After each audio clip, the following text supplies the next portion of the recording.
안녕하세요, 여러분. 여러분은 성경을 믿나요? 아마 많은 분들이 이렇게 대답할 겁니다. 믿음의 문제잖아요. 과학과는 상관없죠. 하지만 정말 그럴까요? 오늘부터 우리는 성경이 단순한 믿음의 영역이 아니라 검증 가능한 사실의 영역에 있다는 것을 함께 탐험해 볼 겁니다. 자, 이런 상황을 상상해 보세요. 당신이 출판사 대표입니다. 지금부터 재미있는 실험을 하려고 합니다. 1500년에 걸쳐 40명의 작가에게 소설을 한 챕터씩 맡기는 겁니다. 첫 번째 작가는 기원전 1400년 이집트를 탈출한 난민 출신 모세입니다. 두 번째는 그로부터 400년쯤 뒤 예루살렘 왕궁에 앉아있는 왕 다윗입니다. 세 번째는 그로부터 300년 후 바빌론의 포로로 끌려간 젊은 귀족 다니엘이고요. 마지막 작가는 로마 제국시대 반모라는 외딴 섬에 유배된 늙은 어부 요한입니다. 이들은 서로를 만난 적이 없습니다. 서로의 글을 읽은 적도 없습니다. 연락할 방법도 없었죠. 어떤 이는 왕궁의 화려한 서재에서, 어떤 이는 바빌론의 차가운 감옥에서, 어떤 이는 광야의 뜨거운 모래 위에서 글을 썼습니다. 사용한 언어도 달랐습니다. 히브리어, 아람어, 그리스어. 그들이 살던 장소도 달랐습니다. 이집트, 팔레스타인, 바빌론, 페르시아, 로마. 그들의 직업도 천차만별이었습니다. 목자, 왕, 어부, 세리, 의사, 장군, 선지자, 제사장. 그들이 다룬 장르도 제각각이었습니다. 역사 기록, 시와 찬송, 지혜 문학, 예언서, 편지, 묵시록. 다루는 주제도 광범위했습니다. 우주의 창조부터 인간의 타락, 민족의 역사, 개인의 간증, 도덕적 교훈, 미래의 예언까지. 자, 이제 상상력을 조금 더 발휘해보세요. 1500년이 흘렀습니다. 누군가 이 40명의 작가가 쓴 모든 챕터를 모아 한 권의 책으로 엮었습니다. 그런데 놀라운 일이 벌어집니다. 이 모든 챕터가 완벽하게 이어지는 겁니다. 모순이 없습니다. 앞뒤가 맞습니다. 주제가 일관됩니다. 더 놀라운 건 모든 챕터가, 모든 문장이, 모든 단어가 같은 한 사람을 향해 나아간다는 사실입니다. 처음부터 끝까지, 창세기부터 요한계시록까지 알파와 오메가가 완벽하게 맞물립니다.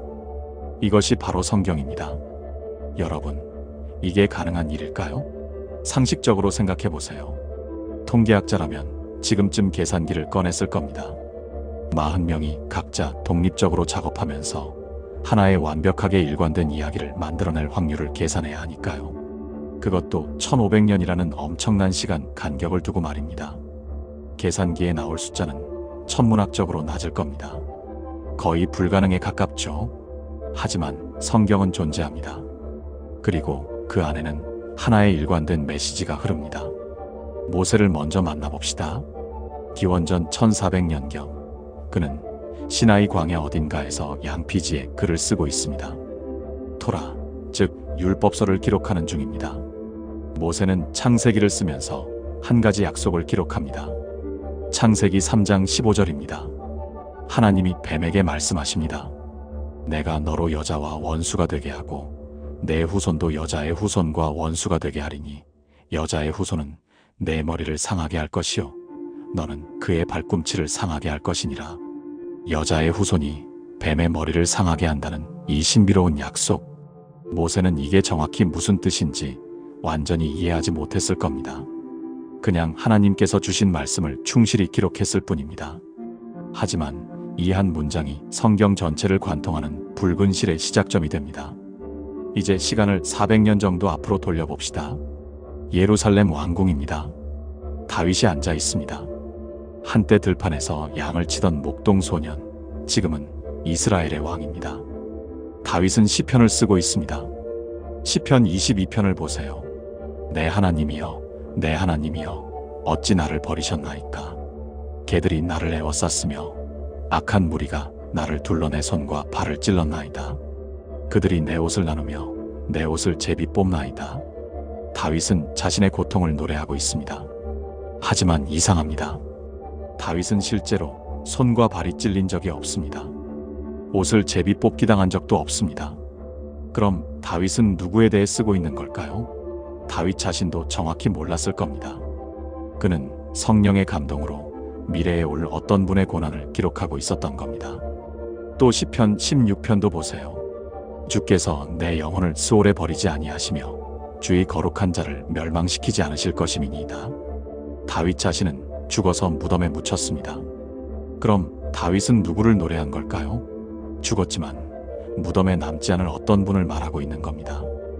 다윗은 모세의 글을 읽었을 겁니다. 토라는 이미 이스라엘의 경전이었으니까요. 다윗은 모세가 기록한 여자의 후손에 대해 알고 있었을 겁니다. 그리고 지금 다윗은 그 약속을 더 구체적으로 확장하고 있습니다. 손과 발이 찔리는 고난, 그러나 무덤에 남지 않을 승리의 이야기를. 이제 300년을 더 흘러갑니다. 바빌론입니다. 기원전 700년경 이사야라는 선지자가 예루살렘에서 글을 쓰고 있습니다. 이사야 53장입니다. 이 장은 너무나 놀라워서 많은 사람들이 이것이 신약시대에 쓰인 게 아닌가 의심할 정도입니다. 하지만 고고학적 증거가 분명합니다. 이사야서는 예수님이 오시기 700년 전에 기록되었습니다. 그는 실로 우리의 질고를 지고 우리의 슬픔을 당하였거늘 그가 찔림은 우리의 허물 때문이요 그가 상함은 우리의 죄악 때문이라. 여호와께서 우리 모두의 죄악을 그에게 담당시키셨도다. 그는 범죄자 중 하나로 헤아림을 받았으나 많은 사람의 죄를 담당하고 그는 부자와 함께 장사되었도다. 읽어보세요. 천천히. 이사야는 누구를 묘사하고 있나요? 이사야 자신이 아닙니다. 이사야가 아는 동시대의 누군가도 아닙니다. 이사야는 미래에 올 누군가를 보고 있습니다. 찔림을 당하고 죄를 담당하고 범죄자로 헤아림을 받으면서도 부자와 함께 장사될 누군가를. 이사야는 모세를 알았습니다. 다윗의 시편도 알았습니다. 이사야는 그 붉은 실을 따라가고 있습니다. 그리고 그림을 더욱 선명하게 그려냅니다. 모세가 여자의 후손이라고 했던 그분, 다윗이 손과 발이 찔리지만 무덤에 남지 않을 분이라고 노래했던 그분의 얼굴이 점점 드러나고 있습니다. 또 600년을 흘러갑니다. 베들레헴 근처입니다. 미가라는 선지자가 기원전 700년경 이렇게 예언합니다. 베들레헴 에브라다야, 너는 유다 족속 중에 작을지라도 이스라엘을 다스릴 자가 내게서 내게로 나올 것이라. 미가는 정확한 지명을 명시합니다. 베들레헴. 당시에는 작고 보잘것없는 마을이었습니다. 이제 바빌론으로 갑니다. 기원전 530년경입니다. 다니엘이라는 포로가 된 젊은이가 있습니다. 다니엘은 놀라운 환상을 봅니다. 다니엘서 9장입니다. 70일에 대한 예언입니다. 다니엘은 메시아가 언제 오실지 수학적으로 계산할 수 있는 공식을 남깁니다. 예루살렘을 재건하라는 명령이 날 때부터 기름 부음을 받은 자, 곧 왕이 일어나기까지 7일에와 62일에가 지날 것이요 그 곤란한 동안에 성이 중건되어 거리와 해자가 이룰 것이며 62일의 후에 기름 부음을 받은 자가 끊어져 없어질 것이며. 다니엘의 예언은 수학입니다. 7일에 더하기 62일에, 즉 69일에입니다. 한 일에는 7년입니다. 69 곱하기 7은 483년입니다. 예루살렘을 재건하라는 명령이 내려진 때부터 483년 후에 메시아가 나타나고 그 후에 끊어질 것이라는 예언입니다. 끊어진다는 것은 죽임을 당한다는 뜻입니다. 다니엘도 이사야의 글을 알았습니다. 그는 포로로 끌려갔지만 경전을 가지고 갔을 겁니다. 다니엘서 9장 초반을 보면 다니엘이 예레미야의 글을 읽고 있다고 나옵니다. 다니엘은 선배 선지자들이 남긴 붉은 실을 따라가고 있습니다. 그리고 이제 시간표까지 제시합니다. 이제 우리는 신약 시대로 넘어갑니다. 사복음서의 저자들을 만나봅시다. 마태는 세리였습니다. 마가는 베드로의 통역자였습니다. 누가는 의사였습니다. 요한은 어부였습니다. 네 사람, 네 가지 다른 배경, 네 가지 다른 관점. 하지만 그들은 모두 같은 사람에 대했습니다. 예수라는 이름의 남자. 마태는 유대인 독자를 위해 씁니다. 그래서 마태복음 1장을 보면 예수님의 족보가 나옵니다. 아브라함부터 시작해서 다윗을 거쳐 예수님까지. 마태는 계속해서 이는 선지자로 하신 말씀을 이루려 하심이라라는 문구를 반복합니다. 마태는 구약의 약속들이 예수님 안에서 성취되었다고 선포합니다. 누가는 의사답게 철저하게 조사합니다. 누가복음 1장을 보면 누가가 말합니다.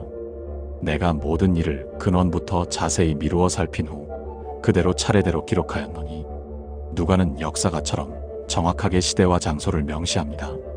디베료 황제가 15해, 본디오 빌라도가 유대의 총독, 헤롯이 갈릴리의 분봉왕. 누가는 예수님의 이야기가 신화가 아니라 실제 역사 속에서 일어난 사건임을 강조합니다. 요한은 가장 나중에 씁니다.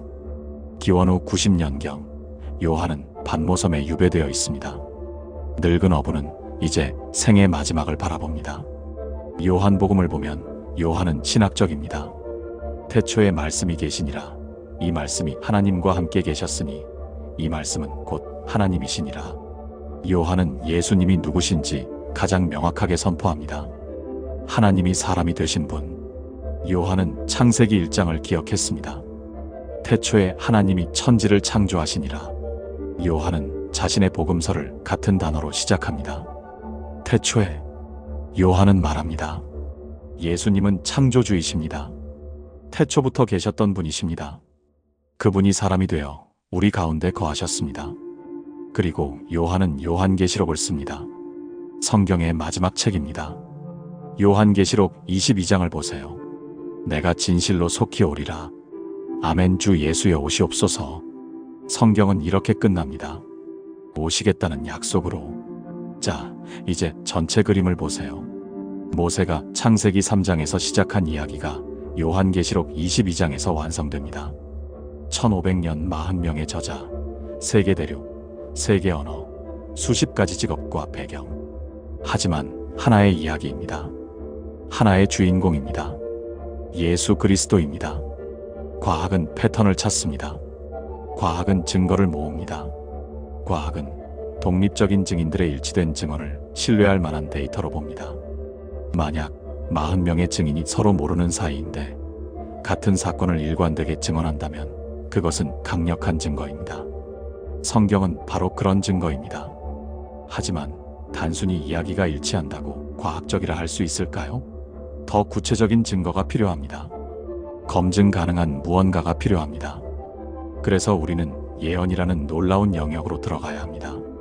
성경은 수백 개의 구체적인 예언을 기록했고 역사가 그것을 하나하나 검증했습니다.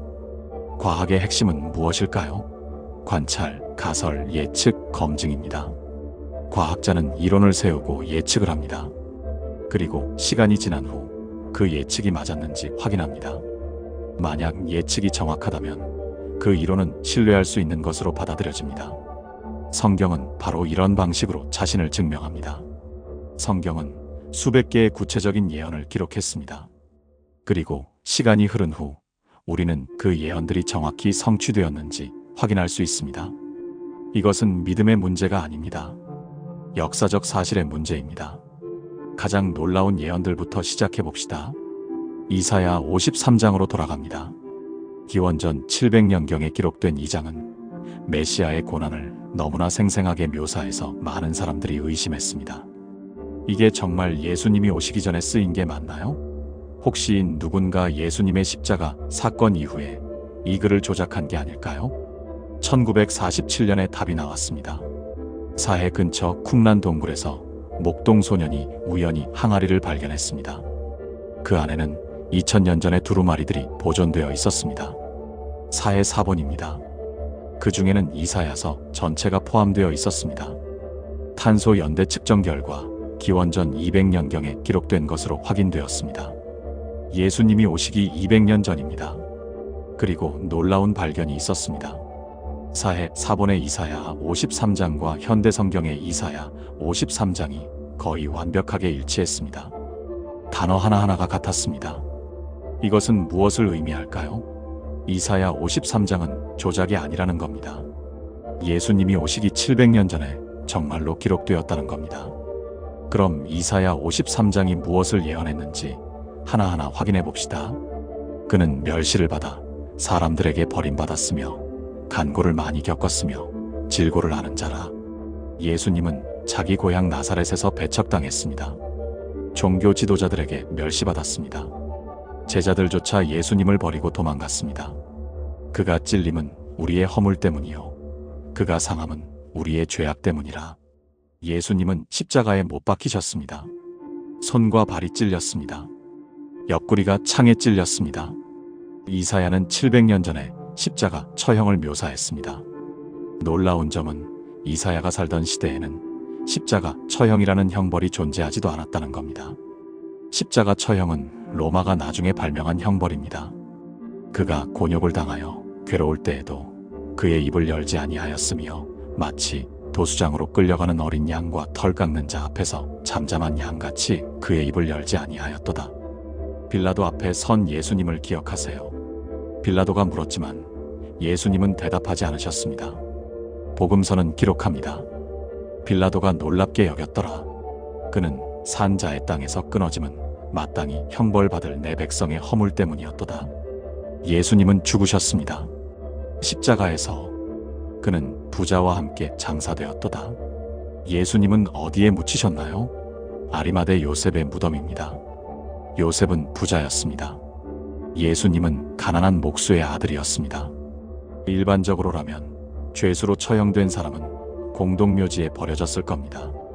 하지만 예수님은 부자의 새 무덤에 묻히셨습니다. 이사야가 예언한 그대로 그가 자기 영혼을 버려 죽음에 이르게 하며 범죄자 중 하나로 헤아림을 받았음이니라. 예수님은 두 강도 사이에서 십자가에 달리셨습니다. 범죄자로 취급받으셨습니다. 그러나 그가 많은 사람의 죄를 담당하고 범죄자를 위하여 기도하였느니라.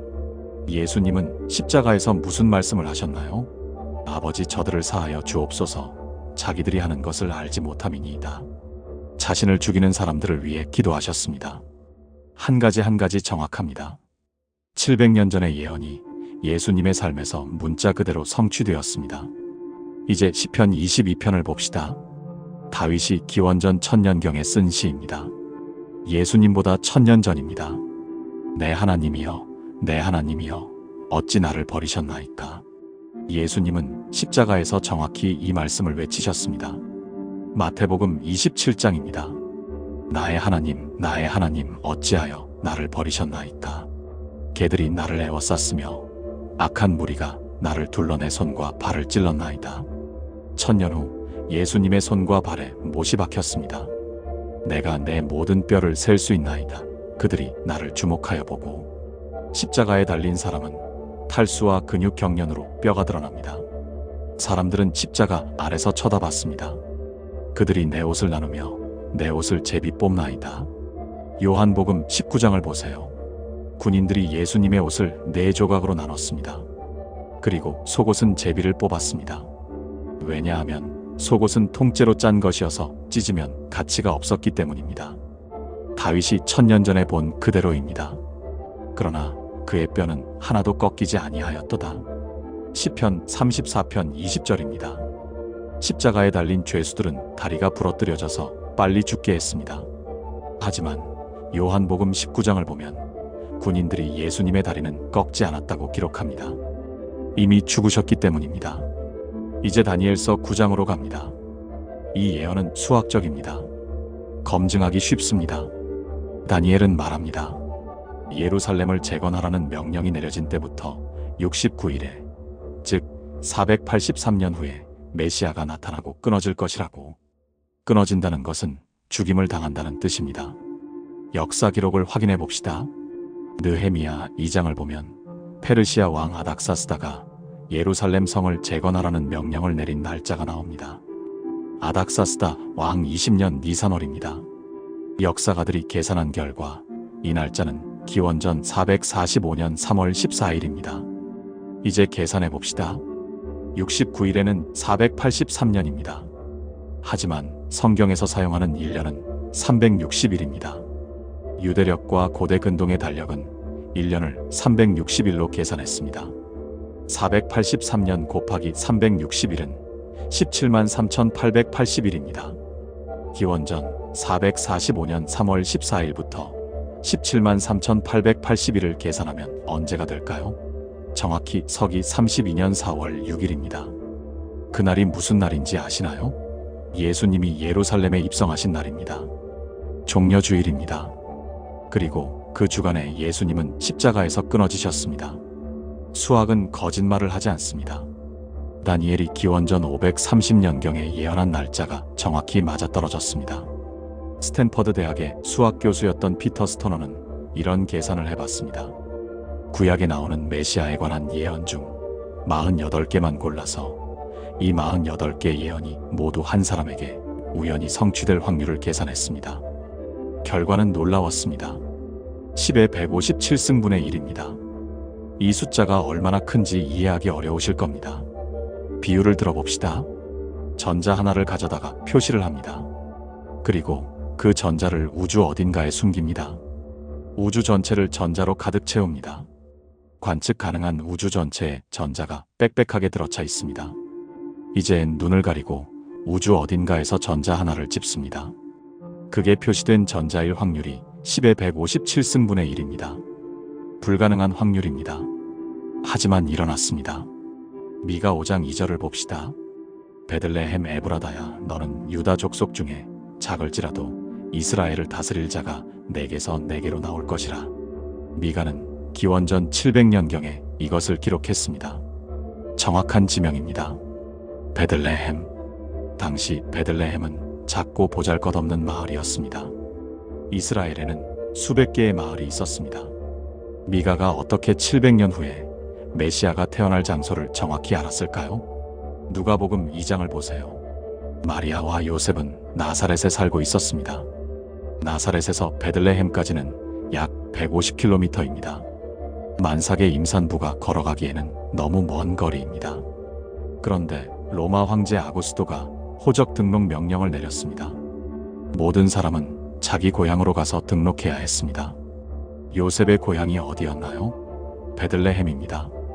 요셉은 다윗의 후손이었고 다윗의 고향이 베들레헴이었으니까요. 마리아와 요셉은 베들레헴으로 갑니다. 그리고 거기서 예수님이 태어나십니다.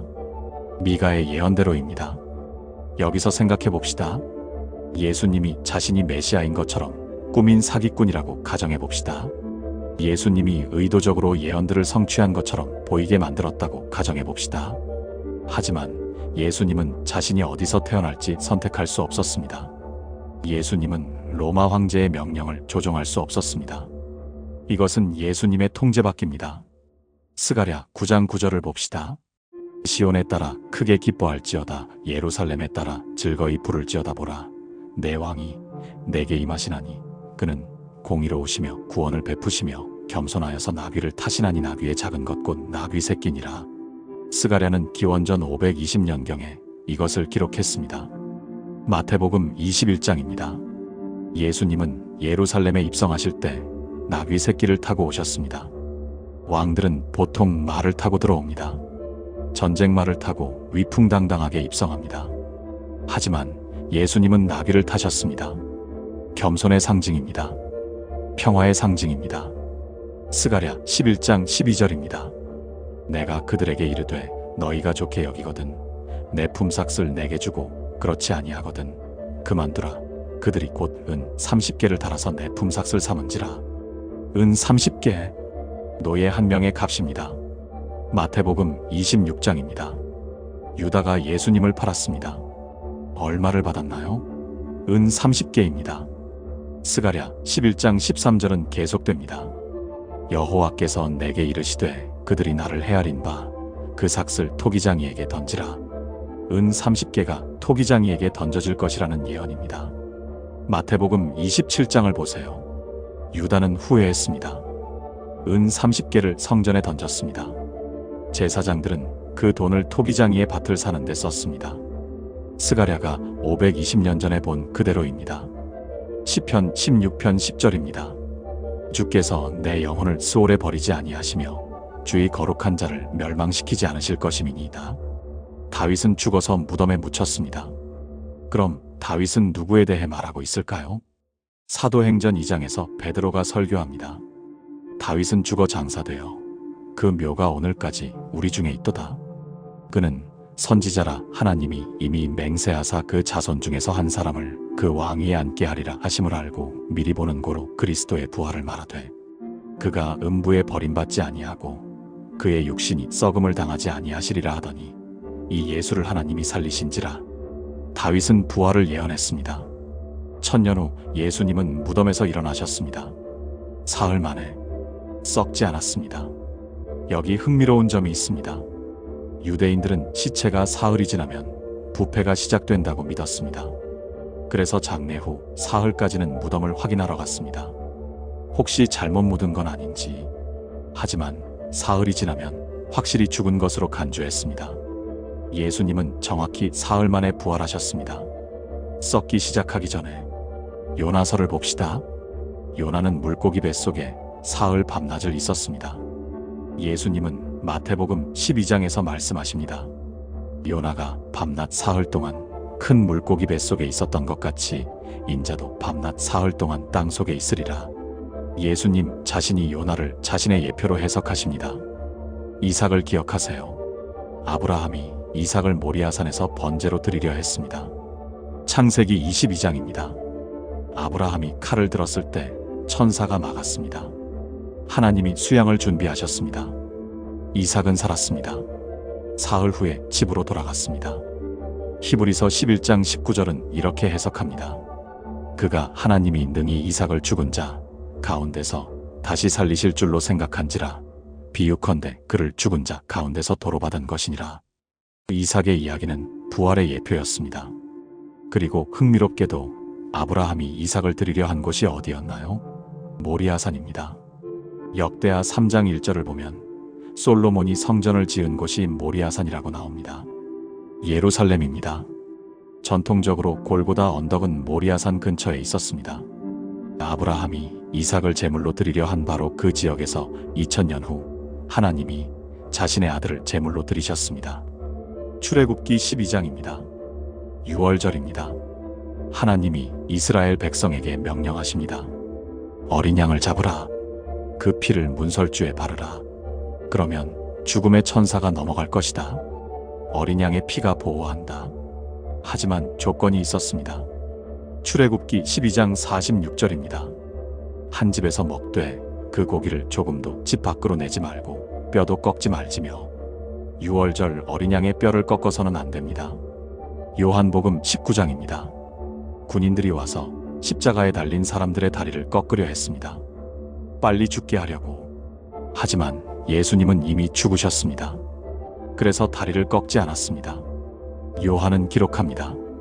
이 일이 일어난 것은 그 뼈가 하나도 꺾이지 아니하리라 한 성경을 응하게 하려 함이라. 예수님은 6월절 어린 양이셨습니다. 고린도전서 5장 7절입니다. 우리의 6월절 양 곧 그리스도께서 희생되셨느니라. 레위기를 봅시다. 대속죄의 의식입니다. 레위기 16장입니다. 대제사장이 2마리 염소를 가져옵니다. 한 마리는 제물로 드립니다. 죄를 대신 짊어지고 죽습니다. 다른 한 마리는 광야로 보냅니다. 아사셀 염소입니다. 대제사장이 그 염소 머리에 손을 얹고 백성의 모든 죄를 고백합니다. 그리고 염소를 광야로 보냅니다. 죄가 멀리 제거되는 상징입니다. 예수님을 보세요.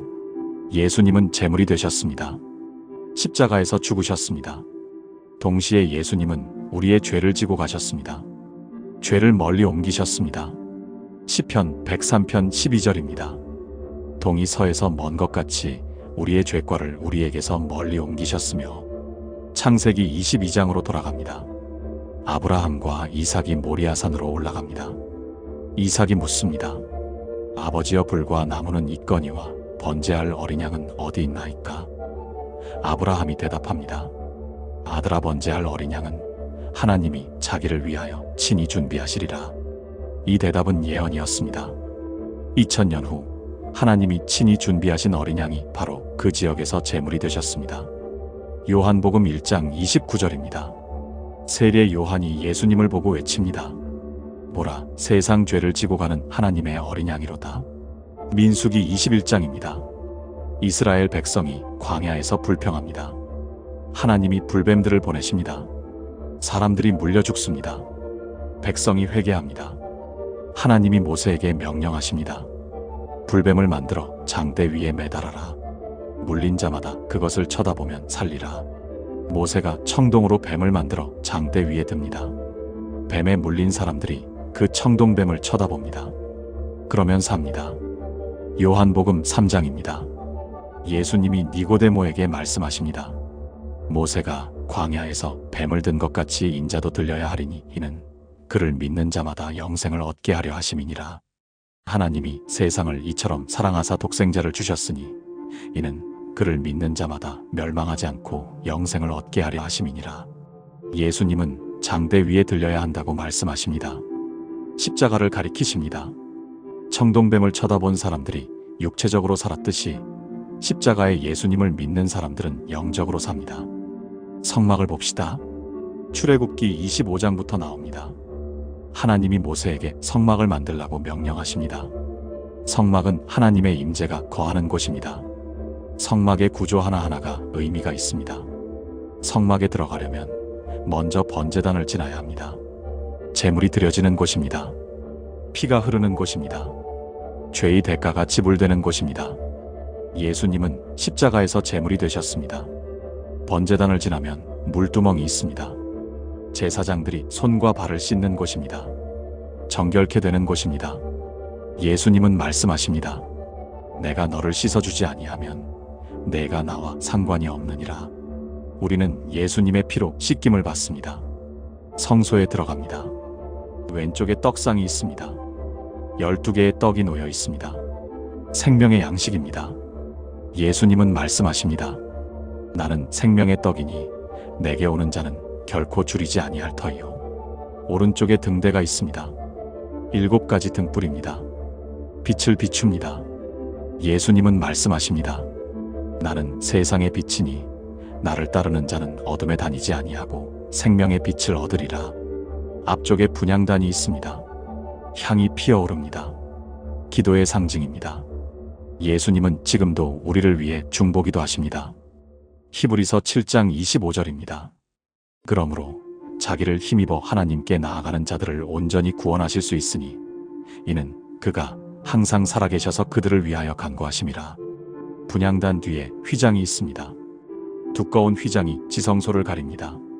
지성소는 하나님의 임재가 거하는 곳입니다. 1년에 한 번 대속죄일에만 대제사장이 들어갈 수 있습니다. 휘장은 분리를 상징합니다. 죄가 하나님과 인간을 분리합니다. 마태복음 27장 51절입니다.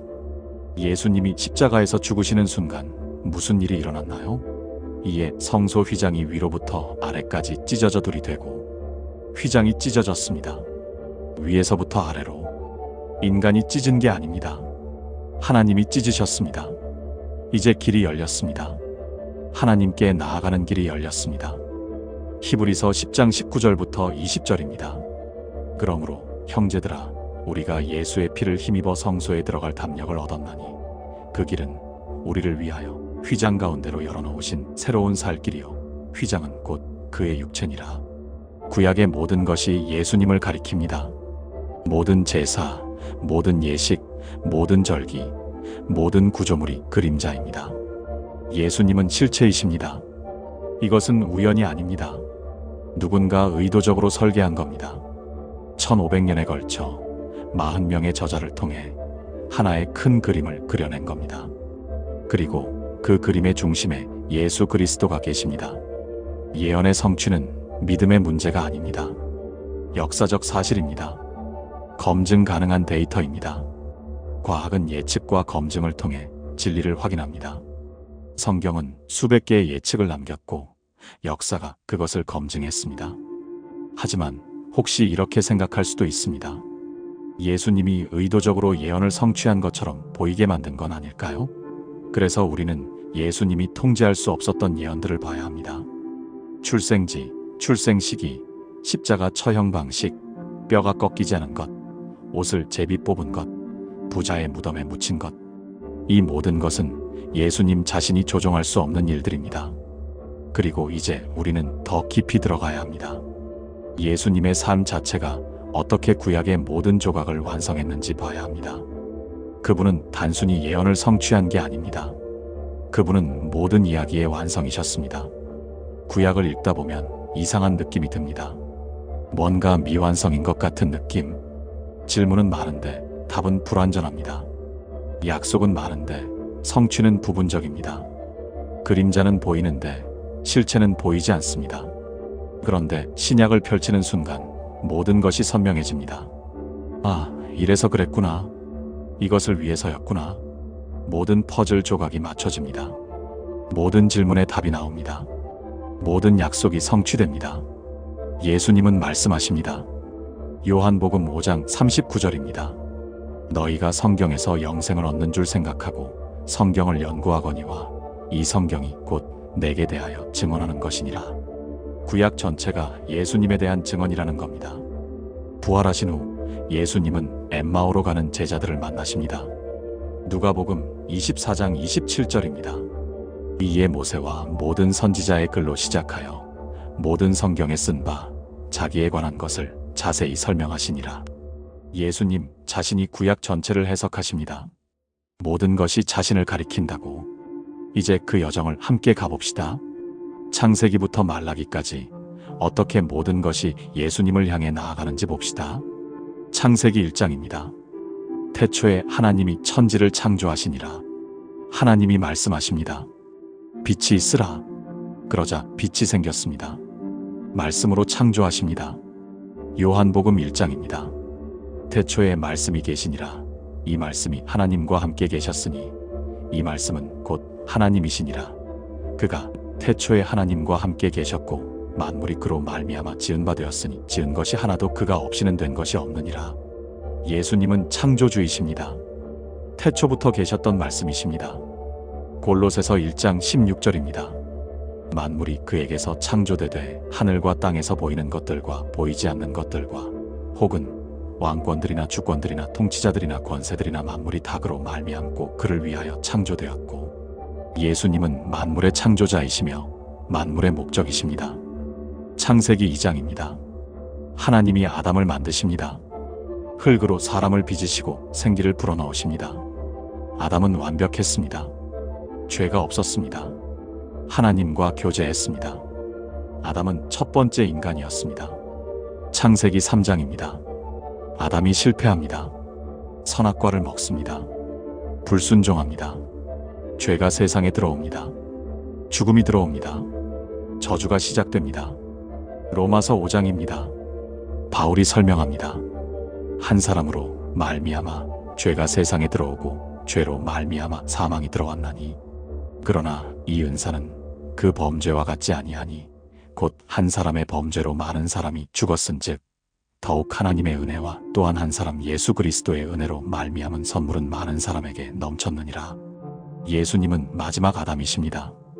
고린도전서 15장 45절입니다. 기록된 바 첫사람 아담은 생령이 되었다 함과 같이 마지막 아담은 살려주는 영이 되었나니 첫 번째 아담이 실패한 곳에서 마지막 아담이 성공하셨습니다. 아담이 불순종한 곳에서 예수님은 순종하셨습니다. 빌립보서 2장 8절입니다. 사람의 모양으로 나타나사 자기를 낮추시고 죽기까지 복종하셨으니 곧 십자가에 죽으심이라. 아담은 하나의 나무 앞에서 시험받았습니다. 선악을 알게 하는 나무. 아담은 실패했습니다. 예수님도 나무 앞에 서셨습니다. 십자가라는 나무. 예수님은 승리하셨습니다. 베드로전서 2장 24절입니다. 친히 나무에 달려 그 몸으로 우리 죄를 담당하셨으니. 창세기 6장부터 9장입니다. 노아의 방주 이야기입니다. 세상이 죄로 가득 찼습니다. 하나님이 심판하시기로 결정하십니다. 홍수로. 하지만 노아는 은혜를 입었습니다. 하나님이 노아에게 방주를 만들라고 명령하십니다. 방주에는 문이 하나뿐입니다. 그 문으로 들어가는 자는 살고 들어가지 않는 자는 죽습니다. 예수님은 말씀하십니다. 요한복음 10장 9절입니다. 내가 문이니 누구든지 나로 말미암아 들어가면 구원을 받고. 예수님은 유일한 문이십니다. 유일한 구원의 길이십니다. 사도행전 4장 12절입니다. 다른 이로서는 구원을 받을 수 없나니 천하 사람 중에 구원을 받을 만한 다른 이름을 우리에게 주신 일이 없음이라. 방주는 심판 속에서 구원의 수단이었습니다. 홍수는 세상을 멸했지만 방주 안의 사람들은 안전했습니다. 베드로전서 3장 20절부터 21절입니다. 방주에서 물로 말미암아 구원을 받은 자가 몇 명뿐이니 겨우 8명이라. 물은 예수 그리스도께서 부활하심으로 말미암아 이제 너희를 구원하는 표니 곧 세례라. 방주는 예수님의 예표였습니다. 창세기 12장입니다. 하나님이 아브라함을 부르십니다. 너는 너의 고향과 친척과 아버지의 집을 떠나 내가 내게 보여줄 땅으로 가라. 내가 너로 큰 민족을 이루고 내게 복을 주어 내 이름을 창대하게 하리니 너는 복이 될지라. 너를 축복하는 자에게는 내가 복을 내리고 너를 저주하는 자에게는 내가 저주하리니 땅의 모든 족속이 너로 말미암아 복을 얻을 것이라. 땅의 모든 족속이 너로 말미암아 복을 얻을 것이라. 이 약속이 무엇을 의미할까요? 갈라디아서 3장 8절입니다. 하나님이 이방을 믿음으로 말미암아 의롭다 하시리라 하는 것을 성경이 미리 알고 먼저 아브라함에게 복음을 전하되 모든 민족이 너로 말미암아 복을 받으리라 하였느니라. 갈라디아서 3장 16절입니다.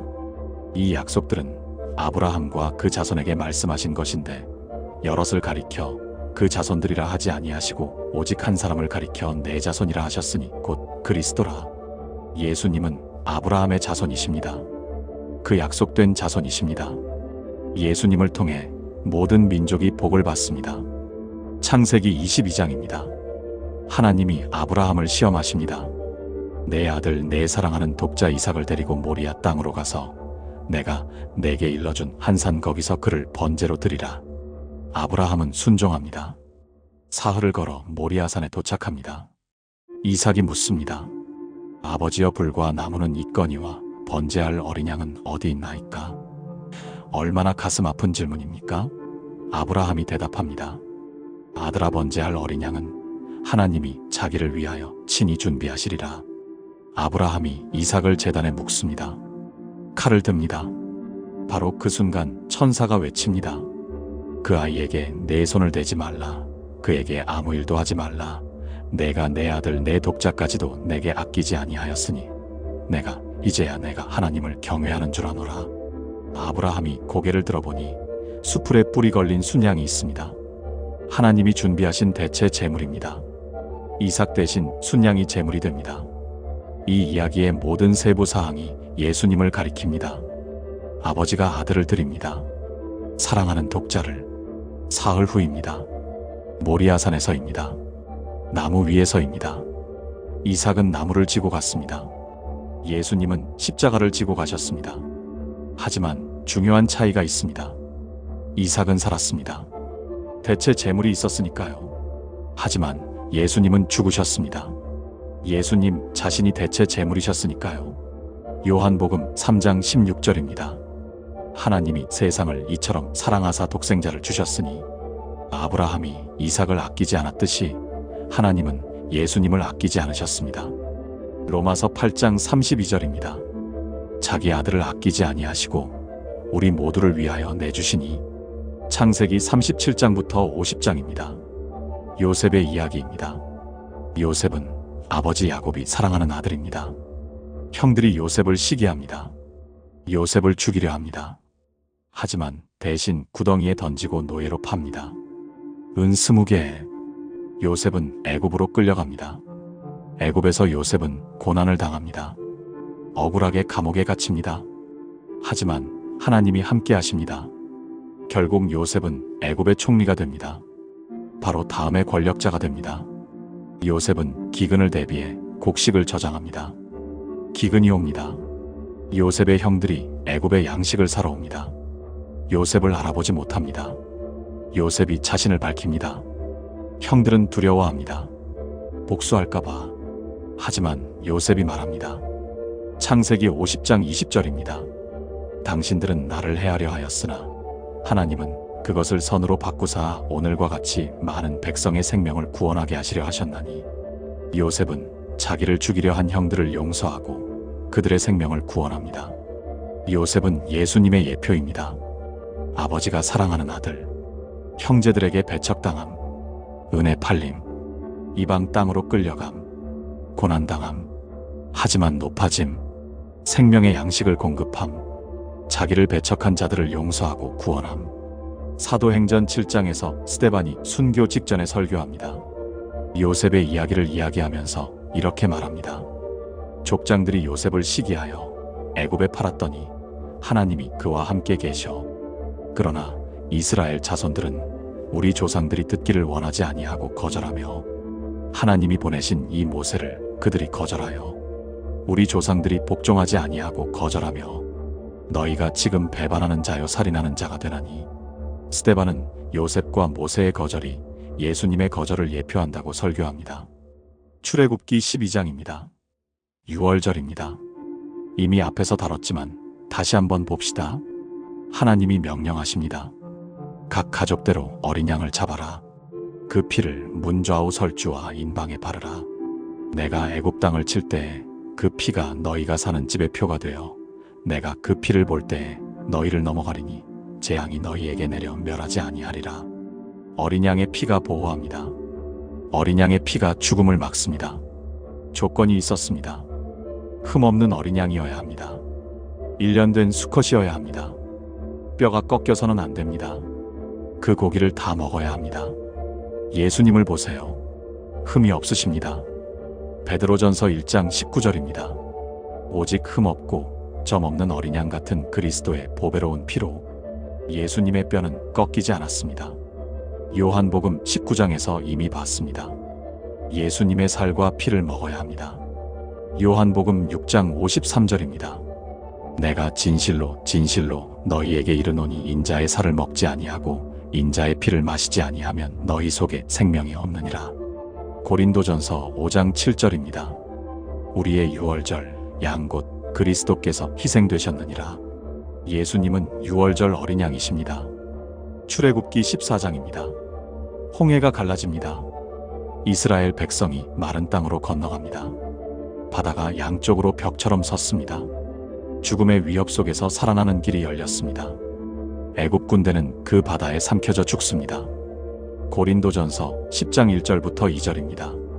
우리 조상들이 다 구름 아래에 있고 바다 가운데로 지나며 모세에게 속하여 다 구름과 바다에서 세례를 받고 홍해를 건너는 것은 세례의 예표였습니다. 옛 생명이 죽고 새 생명으로 나아가는 것. 로마서 6장 3절부터 4절입니다. 무릇 그리스도 예수와 합하여 세례를 받은 우리는 그의 죽으심과 합하여 세례를 받은 줄을 알지 못하느냐. 그러므로 우리가 그의 죽으심과 합하여 세례를 받음으로 그와 함께 장사되었나니 이는 아버지의 영광으로 말미암아 그리스도를 죽은 자 가운데서 살리심과 같이 우리로 또한 새 생명 가운데서 행하게 하려 함이라. 출애굽기 16장입니다. 광야에서 만나가 내립니다. 하늘에서 양식이 내립니다. 이스라엘 백성이 40년 동안 만나를 먹으며 살아갑니다. 만나가 없었다면 광야에서 굶어 죽었을 겁니다. 요한복음 6장입니다. 사람들이 예수님께 묻습니다.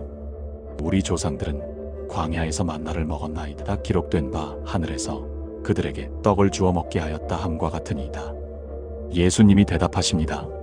내가 진실로 진실로 너희에게 이르노니 모세가 너희에게 하늘로부터 떡을 준 것이 아니라 내 아버지께서 너희에게 하늘로부터 참떡을 주시나니 하나님의 떡은 하늘에서 내려 세상에 생명을 주는 것이니라. 나는 생명의 떡이니 내게 오는 자는 결코 줄이지 아니할 터이요 나를 믿는 자는 영원히 목마르지 아니하리라. 예수님은 하늘에서 내려온 참 만나이십니다. 영혼의 양식이십니다. 출애굽기 17장입니다. 백성이 목마릅니다. 물이 없습니다. 백성이 모세를 원망합니다. 하나님이 모세에게 명령하십니다. 호렙산 반석 위에서 내가 내 앞에 서리니 너는 그 반석을 치라. 그것에서 물이 나오리니 백성이 마시리라. 모세가 반석을 칩니다. 물이 콸콸 쏟아져 나옵니다. 고린도전서 10장 4절입니다. 다 같은 신령한 음료를 마셨으니 이는 그들을 따르는 신령한 반석으로부터 마셨음에 그 반석은 곧 그리스도시라. 반석은 그리스도의 예표였습니다. 요한복음 7장 37절부터 38절입니다. 예수님이 외치십니다. 누구든지 목마르거든 내게로 와서 마시라. 나를 믿는 자는 성경의 이름과 같이 그 배에서 생수의 강이 흘러나오리라. 예수님은 생수의 근원이십니다. 요한복음 19장입니다. 예수님이 십자가에 달려 계십니다. 군인이 창으로 예수님의 옆구리를 찌릅니다. 곧 피와 물이 나오더라. 반석이 쳐졌습니다. 생수가 흘러나왔습니다. 출애굽기 25장부터 성막 이야기가 나옵니다. 이미 앞에서 다뤘지만 조금 더 깊이 들어가 봅시다. 지성소 안에 언약궤가 있습니다. 언약궤 안에는 3가지가 들어 있습니다. 만나를 담은 항아리, 아론의 쌍난 지팡이, 십계명 돌판. 만나는 하늘에서 내린 양식입니다. 예수님은 하늘에서 내려온 생명의 떡이십니다. 아론의 지팡이는 죽었다가 다시 살아난 증거입니다. 민수기 17장에서 아론의 지팡이가 싹이 나고 꽃이 피고 살구 열매를 맺었습니다. 부활의 상징입니다. 예수님은 죽음을 이기고 부활하셨습니다. 십계명 돌판은 하나님의 말씀입니다. 예수님은 말씀이 육신이 되신 분입니다. 언약궤 위에 속죄소가 있습니다. 순금으로 만든 뚜껑입니다. 속죄소 양쪽에 그룹 천사 둘이 있습니다. 날개를 펼쳐 속죄소를 덮습니다. 하나님이 말씀하십니다. 거기서 내가 너와 만나고. 속죄소는 하나님과 인간이 만나는 장소입니다. 대속죄일에 대제사장이 지성소에 들어갑니다. 1년에 딱 한 번입니다. 대제사장은 제물의 피를 가지고 들어갑니다. 그 피를 속죄소에 뿌립니다. 7번. 그래야 백성의 죄가 가려집니다. 로마서 3장 25절입니다. 이 예수를 하나님이 그의 피로써 믿음으로 말미암는 화목제물로 세우셨으니, 화목제물이라는 단어, 원어로는 힐라스테리온입니다. 이 단어는 헬라어 구약 성경에서 속죄소를 가리키는 단어입니다. 예수님은 속죄소이십니다. 예수님의 피로 하나님과 인간이 만납니다. 레위기 16장입니다. 대속죄일 의식입니다. 이미 언급했지만 다시 봅시다. 대제사장이 2마리 염소를 가져옵니다. 제비를 뽑습니다. 한 마리는 여호와를 위한 것, 한 마리는 아사셀을 위한 것. 여호와를 위한 염소는 제물로 드립니다. 죽입니다. 피를 흘립니다. 그 피를 가지고 지성소에 들어가 속죄소에 뿌립니다. 아사셀 염소는 살아있습니다. 대제사장이 그 염소 머리에 2 손을 얹습니다. 백성의 모든 죄를 고백합니다. 모든 허물, 모든 죄악을 그 염소에게 전가합니다. 그리고 광야로 보냅니다. 사람이 없는 땅으로. 염소가 백성의 죄를 지고 멀리 떠나갑니다. 2마리 염소가 필요했습니다. 하나는 죽음으로 죄를 속합니다. 하나는 죄를 지고 떠남으로 죄를 제거합니다. 하지만 예수님은 한 분으로 2가지를 다 이루셨습니다. 예수님은 죽으셨습니다. 피를 흘리셨습니다. 히브리서 9장 12절입니다. 염소와 송아지의 피로 하지 아니하고 오직 자기의 피로 영원한 속죄를 이루사 단번에 성소에 들어가셨느니라. 예수님은 자신의 피로 속죄를 이루셨습니다. 동시에 예수님은 우리의 죄를 지고 가셨습니다. 이사야 53장 6절입니다. 우리는 다 양 같아서 그릇 행하여 각기 제 길로 갔거늘 여호와께서는 우리 모두의 죄악을 그에게 담당시키셨도다. 예수님은 우리 죄를 멀리 옮기셨습니다. 시편 103편 12절입니다. 동이 서에서 먼 것 같이 우리의 죄과를 우리에게서 멀리 옮기셨으며. 민수기 21장입니다. 불뱀 사건입니다. 이미 다뤘지만 조금 더 봅시다. 백성이 불평합니다. 하나님이 불뱀들을 보내십니다. 사람들이 물려 죽습니다. 백성이 회개하고 모세에게 기도를 요청합니다.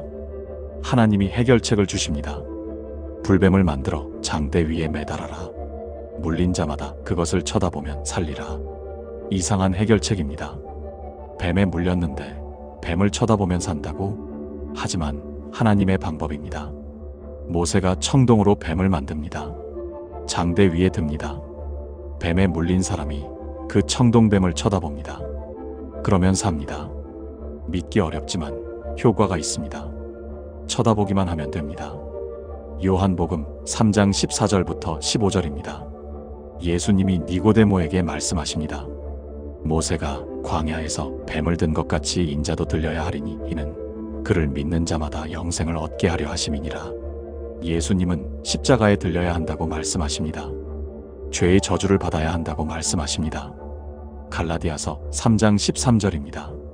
그리스도께서 우리를 위하여 저주를 받은 바 되사 율법의 저주에서 우리를 속량하셨으니 기록된 바 나무에 달린 자마다 저주 아래에 있는 자라 하였음이라.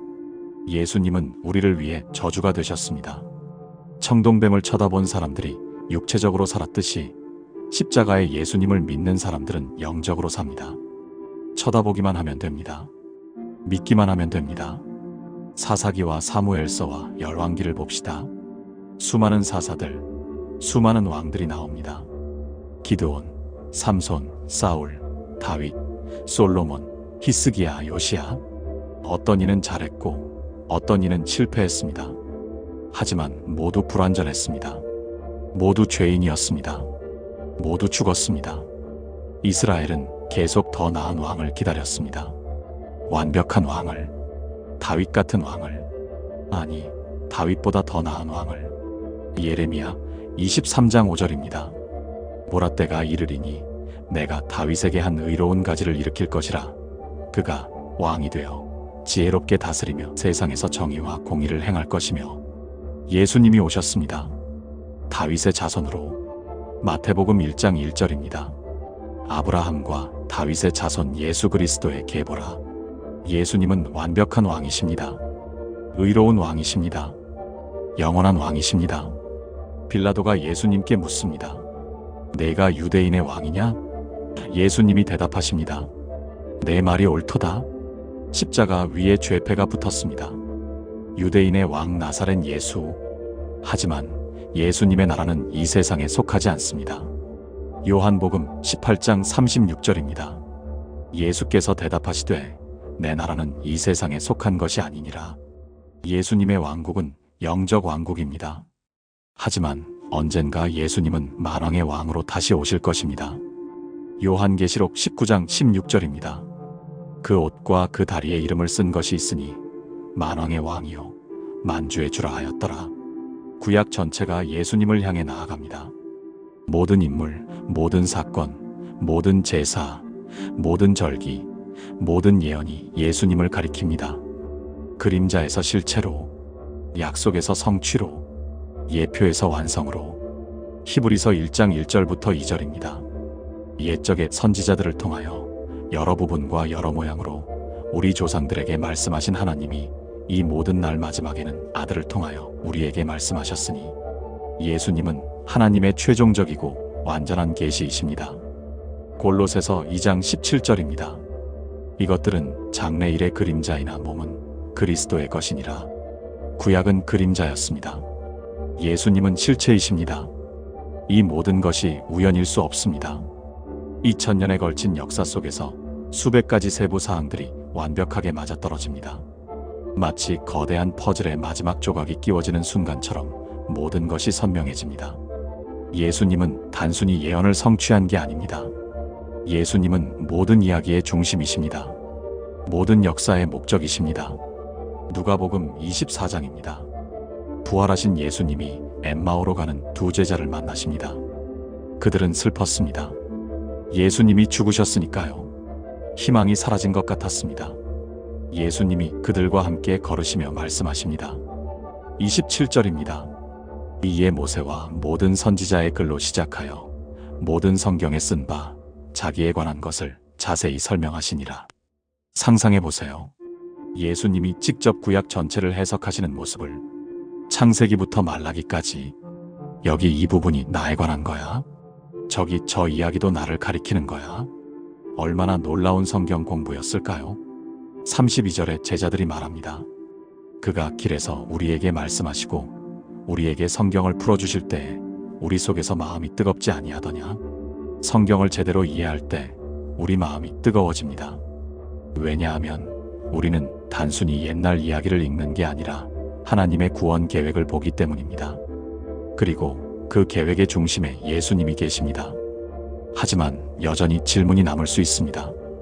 이 모든 것이 정말 사실일까요? 성경이 기록한 역사적 사건들이 실제로 일어난 일일까요?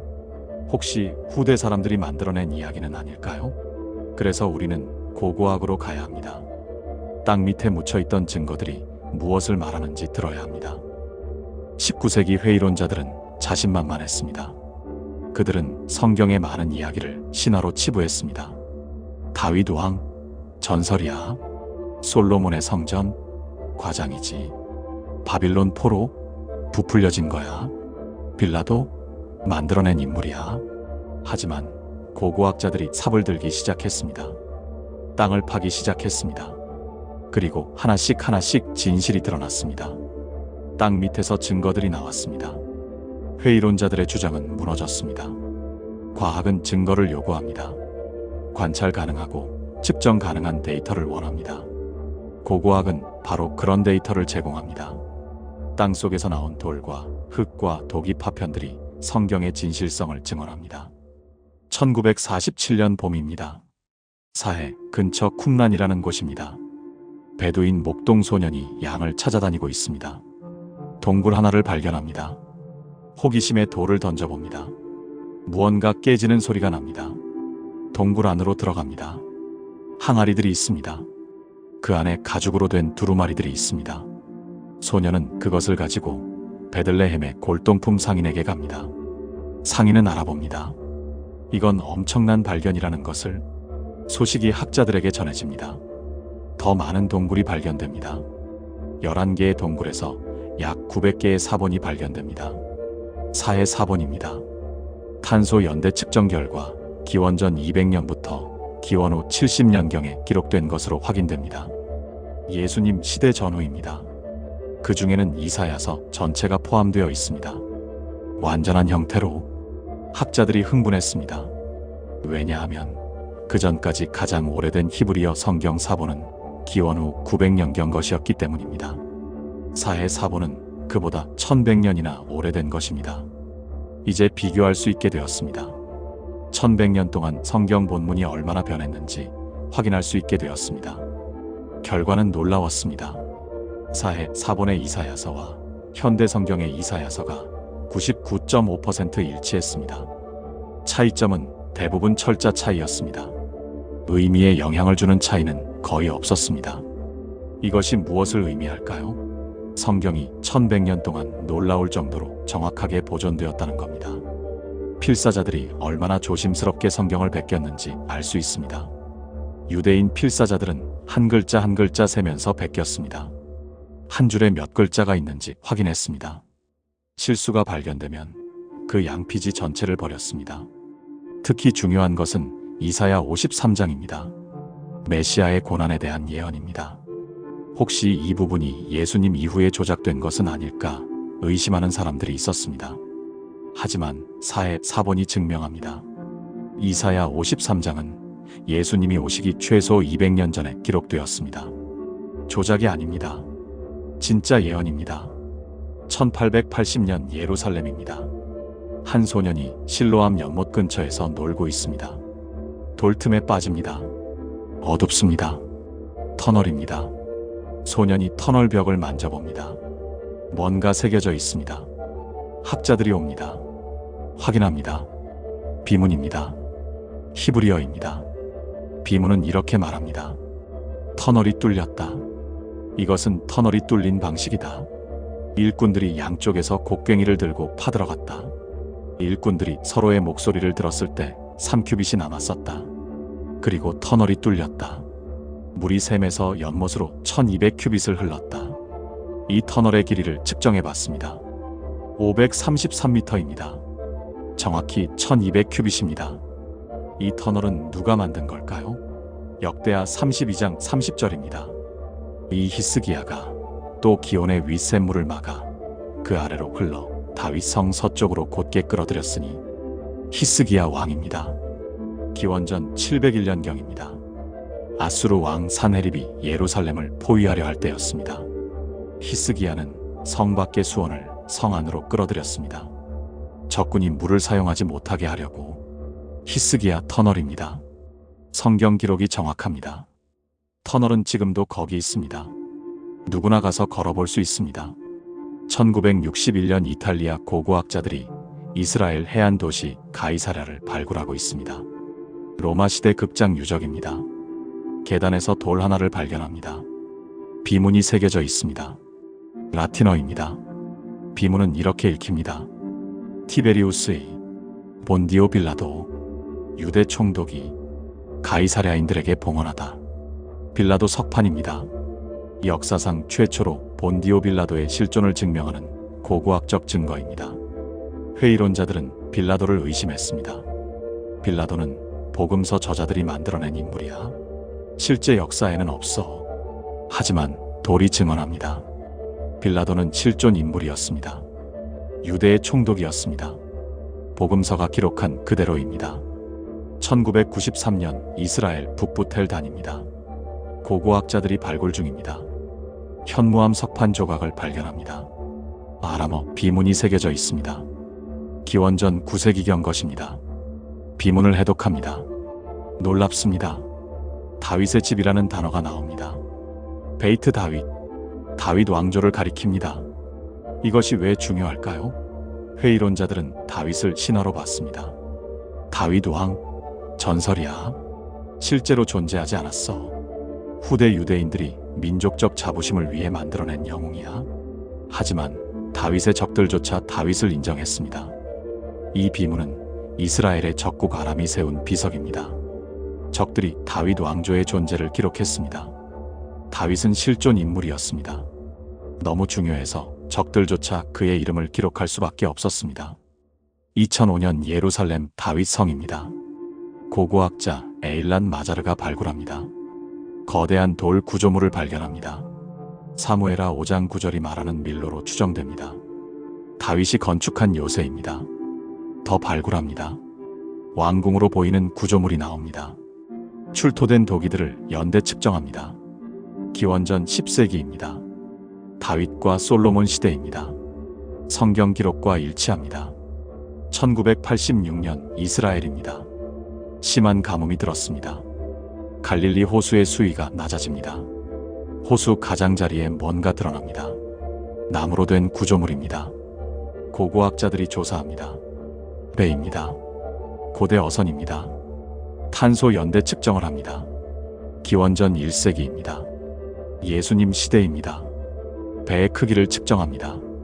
길이 8.2m, 너비 2.3m, 높이 1.3m입니다. 이 배에 몇 명이 탈 수 있을까요? 대략 13명에서 15명입니다. 마가복음 4장을 떠올려 보세요. 예수님과 12제자가 배를 타고 갈릴리 호수를 건넙니다. 폭풍이 일어납니다. 제자들이 두려워합니다. 예수님이 바람과 물결을 꾸짖으십니다.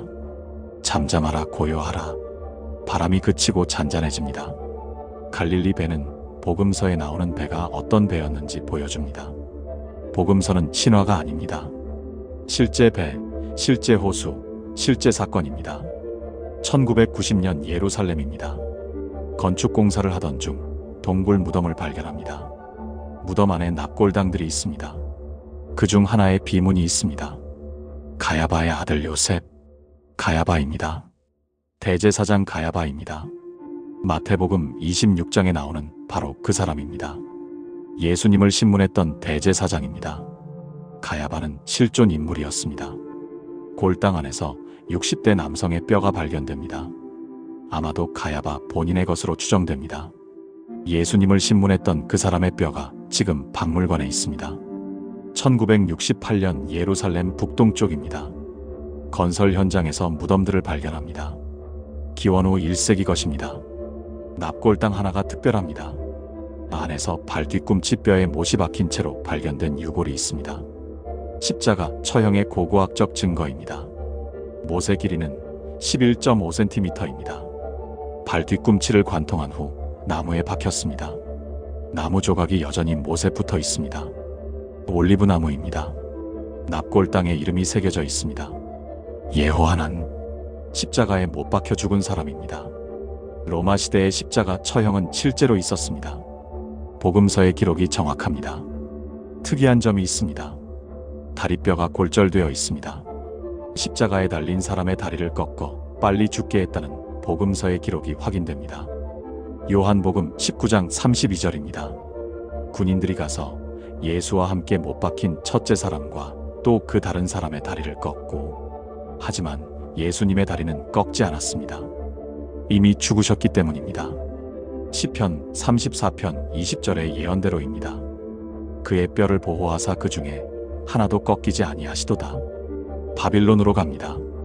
19세기 후반부터 20세기 초반까지 고고학자들이 바빌론을 발굴합니다.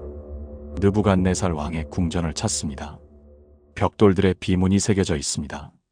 느부갓네살, 바빌론의 왕, 경건한 왕자. 다니엘서가 역사적으로 정확하다는 증거입니다. 회의론자들은 다니엘서를 의심했습니다. 밥발론 제국? 과장이야? 느부갓네살? 전설이야? 하지만 바빌론은 실제했습니다. 느부갓네살은 실존 인물이었습니다. 바빌론 연대기를 발견합니다. 점토판에 기록된 역사서입니다. 기원전 605년에 느부갓네살이 유다를 공격했다고 기록되어 있습니다. 열왕기하 24장과 정확히 일치합니다. 그 시대에 바빌론의 왕 느부갓네살이 올라옴에 여호야김이 3년 동안 그를 섬기다가 돌이켜 그를 배반하였더니 니느웨로 갑니다. 요나서의 니느웨입니다. 회의론자들은 말했습니다. 니느웨? 그런 도시는 없었어. 요나서는 우화야. 1840년대부터 고고학자들이 이라크 북부를 발굴합니다. 거대한 도시를 발견합니다. 니느웨입니다. 성벽의 둘레가 12km입니다. 요나 3장 3절이 말합니다. 니느웨는 사흘 동안 걸을 만큼 하나님 앞에 큰 성읍이라. 정확합니다. 산헤립 왕의 궁전을 발견합니다. 벽면에 부조가 새겨져 있습니다. 라기스를 공격하는 장면입니다. 라기스는 유다의 요새 도시입니다. 열왕기하 18장 13절입니다.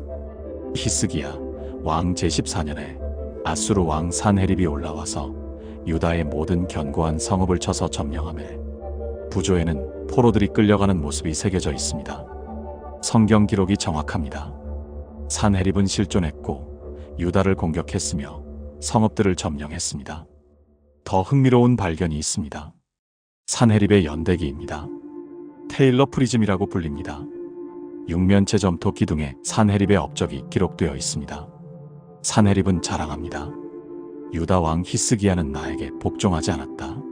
나는 그의 성읍 46개를 포위하여 점령했다. 나는 히스기야를 예루살렘에 가두었다. 마치 새장 속의 새처럼. 새장 속의 새처럼. 재미있는 표현입니다. 산헤립은 예루살렘을 포위했지만 점령하지는 못했다는 뜻입니다. 왜일까요? 열왕기하 19장을 봅시다. 산헤립이 예루살렘을 포위합니다. 히스기야가 기도합니다. 이사야가 예언합니다. 여호와께서 이와 같이 말씀하시기를 그가 이 성에 이르지 못하며 여기에 화살 하나도 쏘지 못하며 그날 밤 여호와의 사자가 아수르 진영에서 18만 5천 명을 쳤습니다. 산헤립은 물러갔습니다. 산헤립의 기록에는 패배가 언급되어 있지 않습니다. 당연합니다. 왕들은 자신의 실패를 기록하지 않습니다. 하지만 힌트가 있습니다. 산헤립은 예루살렘을 점령했다고 주장하지 않습니다. 단지 포위했다고만 말합니다. 히스기야를 새장 속의 새처럼 가두었다고 표현합니다. 고고학과 성경이 맞아떨어집니다. 산헤립은 예루살렘을 포위했지만 점령하지 못하고 돌아갔습니다. 성경 기록이 정확합니다. 여리고로 갑니다. 여호수아 6장의 여리고입니다. 이스라엘 백성이 여리고 성을 7번 돌았습니다. 제사장들이 나팔을 불었습니다. 백성이 외쳤습니다. 성벽이 무너졌습니다. 1930년대 존 가스탕이 여리고를 발굴합니다. 1950년대 캐슬린 캐년이 다시 발굴합니다. 무너진 성벽을 발견합니다. 성벽이 바깥쪽으로 무너져 있습니다. 일반적으로 성벽은 안쪽으로 무너집니다. 공격을 받으면 안으로 쓰러집니다. 하지만 여리고 성벽은 바깥쪽으로 무너져 있습니다. 마치 내부에서 무너진 것처럼. 여호수아 6장 20절입니다. 이에 백성은 외치고 제사장들은 나팔을 불매 백성이 나팔 소리를 들을 때 크게 소리질러 외치니 성벽이 무너져 내린지라. 불에 탄 흔적도 발견됩니다. 여호수아 6장 24절입니다. 무리가 불로 그 성읍과 그 가운데 있는 모든 것을 살랐으되 곡식도 발견됩니다. 항아리에 가득 찬 곡식입니다. 이상합니다. 포위된 성읍에서 곡식이 남아있다는 것은 포위 기간이 짧았다는 뜻입니다. 여호수아 6장을 보면 열이고 포위는 7일이었습니다. 고고학은 성경을 확인합니다. 시간이 갈수록 더 많은 증거가 나옵니다. 회의론자들이 의심했던 것들이 하나씩 확인됩니다. 성경은 역사적으로 신뢰할 수 있는 문서입니다. 하지만 고고학은 과거만 증언하지 않습니다. 성경은 미래도 예언했습니다. 그리고 더 놀랍게도 성경은 과학적 사실들을 기록했습니다. 고대인들이 어떻게 알 수 없었던 진리들을 현대 과학이 발견하기 수천 년 전의 성경은 그것을 이미 말하고 있었습니다. 챕터 5시대를 앞선 GA- 성경 속 과학적 진술들. 성경은 과학 교과서가 아닙니다. 성경의 목적은 과학을 가르치는 것이 아닙니다. 성경의 목적은 하나님을 계시하고 구원의 길을 보여주는 것입니다. 하지만 놀라운 점이 있습니다. 성경이 자연세계에 대해 언급할 때마다 과학적으로 정확합니다. 그것도 당시 시대를 훨씬 앞서는 방식으로. 고대 문명들의 과학 지식을 생각해 보세요. 고대 이집트인들은 지구가 악어의 등 위에 있다고 믿었습니다. 고대 인도인들은 지구가 코끼리들 위에 있고 그 코끼리들은 거대한 거북이 등 위에 서 있다고 믿었습니다. 고대 그리스인들은 우주가 수정 구체들로 이루어져 있다고 믿었습니다. 하지만 성경은 다릅니다. 성경은 자연 세계를 놀랍도록 정확하게 묘사합니다.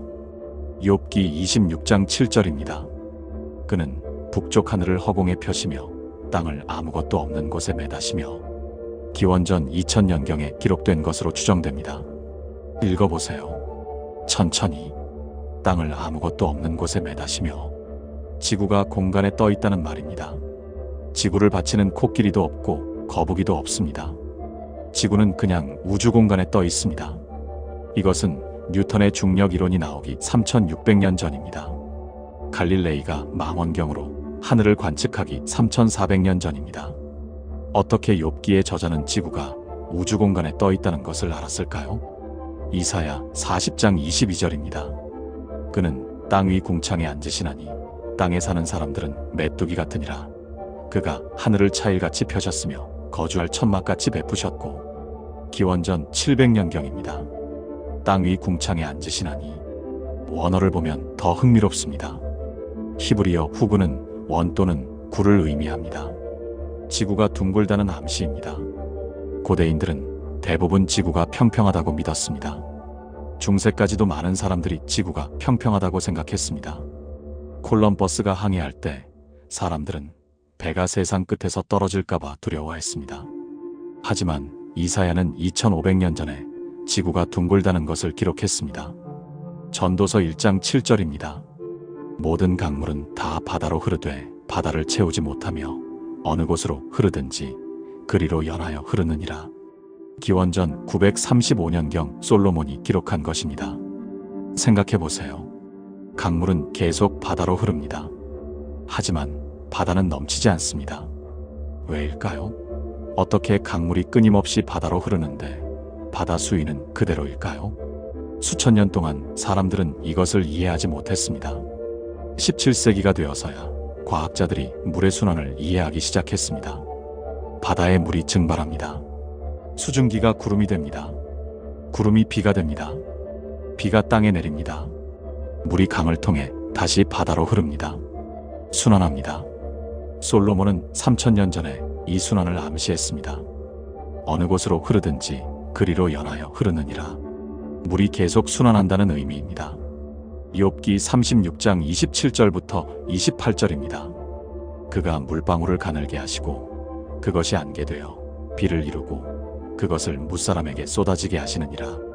증발과 응결과 강수의 과정입니다. 욥기 저자는 이것을 이해하고 있었습니다. 레위기 17장 11절입니다. 육체의 생명은 피에 있음이라. 기원전 1400년경 모세가 기록했습니다. 당연해 보이나요? 하지만 19세기까지 의사들은 이것을 이해하지 못했습니다. 중세와 근대 초기에 의사들은 사혈수를 사용했습니다. 병든 사람의 피를 뽑아내는 치료법입니다. 나쁜 피를 빼내면 병이 낫는다고 믿었습니다. 조지 워싱턴이 어떻게 죽었는지 아시나요? 1799년 워싱턴은 목 감염으로 아팠습니다. 의사들이 왔습니다. 사혈을 했습니다. 여러 번. 워싱턴의 피 약 2.5리터를 뽑아냈습니다. 워싱턴은 죽었습니다. 의사들이 죽인 겁니다. 1628년 윌리엄 하비가 혈액순환을 발견했습니다. 심장이 펌프처럼 피를 온몸에 순환시킨다는 것을. 그제야 의학이 발전하기 시작했습니다. 피가 생명을 운반한다는 것을 이해했습니다. 산소를, 영양분을, 면역세포를 모세는 3200년 전에 이미 알고 있었습니다. 육체의 생명은 피에 있음이라. 레위기 13장부터 15장입니다. 전염병에 관한 규정입니다. 하나님이 이스라엘 백성에게 명령하십니다. 피부병이 있는 사람은 격리해야 합니다. 7일 동안 제사장이 검사합니다. 병이 퍼졌으면 계속 격리합니다. 병이 나았으면 특정 정결 의식을 거쳐 공동체로 돌아올 수 있습니다. 이것은 검역입니다. 감염자를 격리하는 것입니다. 질병이 퍼지는 것을 막기 위해 19세기 중반까지 의사들은 세균 이론을 몰랐습니다. 1860년대 루이 파스테르가 세균을 발견했습니다. 질병이 미생물에 의해 전염된다는 것을 증명했습니다. 그제야 의학계가 위생의 중요성을 인정하기 시작했습니다. 하지만 3400년 전 레위기는 이미 격리와 위생 규정을 명령하고 있었습니다. 더 놀라운 것이 있습니다. 레위기 15장 13절입니다. 유출병이 있는 자는 그의 유출이 깨끗하여지거든 그 몸이 정결하게 되기 위하여 이레를 계산하여 옷을 빨고 흐르는 물에 그의 몸을 씻을 것이요 그리하면 정하리라. 흐르는 물에 정체된 물이 아닙니다. 흐르는 물입니다. 왜일까요? 흐르는 물이 더 깨끗하기 때문입니다. 세균이 적습니다. 고대 문명들은 이것을 몰랐습니다. 로마인들은 공중 목욕탕을 사용했습니다. 같은 물에 수백 명이 목욕했습니다. 질병이 퍼졌습니다. 하지만 이스라엘 백성은 흐르는 물을 사용하라는 명령을 받았습니다. 신명기 23장 12절부터 13절입니다. 너는 진영 밖에 변소를 마련하고 그리로 나가되 너는 연장을 갖추고 밖에 나가서 대변을 볼 때에 그것으로 땅을 파고 몸을 돌이켜 그 배설물을 덮을지니. 배설물 처리 규정입니다. 배설물을 땅에 묻으라는 명령입니다. 왜 이것이 중요할까요? 배설물에는 병원균이 가득합니다. 제대로 처리하지 않으면 물과 음식을 오염시킵니다. 질병이 퍼집니다. 콜레라, 이질, 장티푸스 같은 질병들이. 중세 유럽을 보세요. 사람들은 배설물을 창밖으로 던졌습니다. 거리에, 강에, 도시는 불결했습니다. 질병이 창궐했습니다. 흑사병이 유럽 인구의 3분의 1을 죽였습니다. 14세기입니다. 만약 유럽인들이 신명기의 위생 규정을 따랐다면 어땠을까요? 수백만 명의 목숨을 구할 수 있었을 겁니다. 고린도전서 15장 41절입니다. 해의 영광이 다르고 달의 영광이 다르며 별의 영광도 다른데 별과 별의 영광이 다르도다. 기원 후 55년경 바울이 기록했습니다. 별과 별의 영광이 다르도다. 각 별이 다르다는 말입니다. 고대인들은 별을 어떻게 봤을까요? 다 똑같아 보였습니다. 하늘에 박힌 작은 빛들, 다 비슷해 보였습니다. 하지만 현대 천문학은 발견했습니다. 각 별은 고유합니다. 크기가 다릅니다. 질량이 다릅니다. 온도가 다릅니다. 색깔이 다릅니다. 스펙트럼이 다릅니다. 화학 조성이 다릅니다. 나이가 다릅니다. 적색 거성이 있습니다. 백색 외성이 있습니다. 중성자별이 있습니다. 각 별은 독특합니다. 바울은 2000년 전에 이것을 말했습니다. 시편 102편 25절부터 26절입니다. 주께서 옛적에 땅에 기초를 두셨사오며 하늘도 주의 손으로 지으신 바니이다. 천지는 없어지려니와 주는 영존하시겠고 그것들은 다 옷같이 낡으리니 의복같이 바꾸시면 바뀌려니와. 기원전 1000년경 기록되었습니다. 그것들은 다 옷같이 낡으리니 우주가 낡는다는 말입니다. 시간이 지남에 따라 우주가 쇠퇴한다는 것입니다. 이것은 연력학 제2법칙입니다. 엔트로피 법칙입니다. 닫힌 계에서 무질서도는 항상 증가합니다. 우주는 점점 무질서해집니다. 에너지는 점점 쓸 수 없게 됩니다. 별들은 연료를 소모합니다. 우주는 열적 죽음을 향해 나아갑니다. 이 법칙은 19세기에 발견되었습니다. 연력학이 발전하면서 하지만 시편 기자는 3000년 전에 이미 알고 있었습니다. 우주는 영원하지 않습니다. 우주는 낡아갑니다. 창세기 1장 1절입니다. 태초에 하나님이 천지를 창조하시니라. 태초에 시작이 있었다는 말입니다. 우주의 시작점이 있었다는 것입니다. 20세기 초까지 과학자들은 우주가 영원하다고 믿었습니다.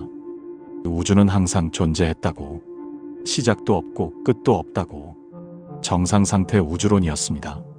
하지만 1920년대 에드윈 허블이 발견했습니다.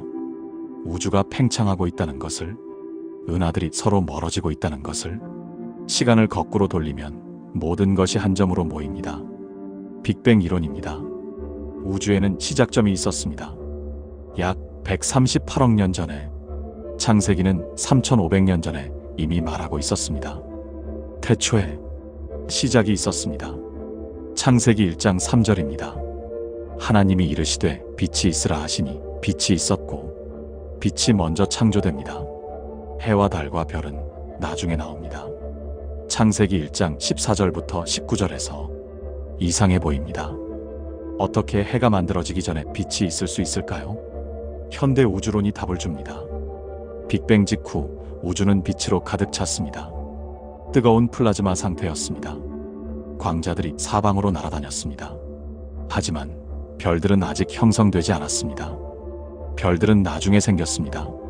빅뱅 후 수억 년이 지나서 창세기의 순서가 과학적으로 정확합니다. 빛이 먼저, 별들이 나중에. 욥기 38장 16절입니다. 내가 바다 근원에 들어갔었느냐? 깊은 물 밑으로 걸어다녀 보았느냐? 하나님이 욥에게 묻습니다. 바다 근원, 원어를 보면 샘 또는 분출구를 의미합니다. 바다 밑에 샘이 있다는 암시입니다. 고대인들은 바다 밑이 평평한 진흙이라고 생각했습니다. 아무것도 없는 곳이라고. 하지만 20세기 중반 과학자들이 발견했습니다. 심해 열수 분출구를. 바다 밑 화산지대에서 뜨거운 물이 분출합니다. 광물이 가득한 물이. 그 주변에 독특한 생태계가 형성되어 있습니다. 욥기는 3500년 전에 바다 근원을 언급했습니다. 잠언 8장 27절부터 29절입니다. 그가 하늘을 지으시며 궁창을 해면에 두르실 때에 바다의 한계를 정하여 물이 명령을 거스르지 못하게 하시며 또 땅의 기초를 정하실 때에 지혜가 말합니다. 바다의 한계를 정하여 바다가 정해진 경계 안에 머문다는 말입니다. 왜일까요? 중력 때문입니다. 달의 인력이 조수를 일으킵니다. 하지만 바다는 일정한 범위를 넘지 않습니다. 물리 법칙이 작동합니다. 고대인들은 이것을 이해하지 못했습니다. 그들은 바다를 혼돈의 상징으로 봤습니다. 통제할 수 없는 힘으로. 하지만 성경은 말합니다.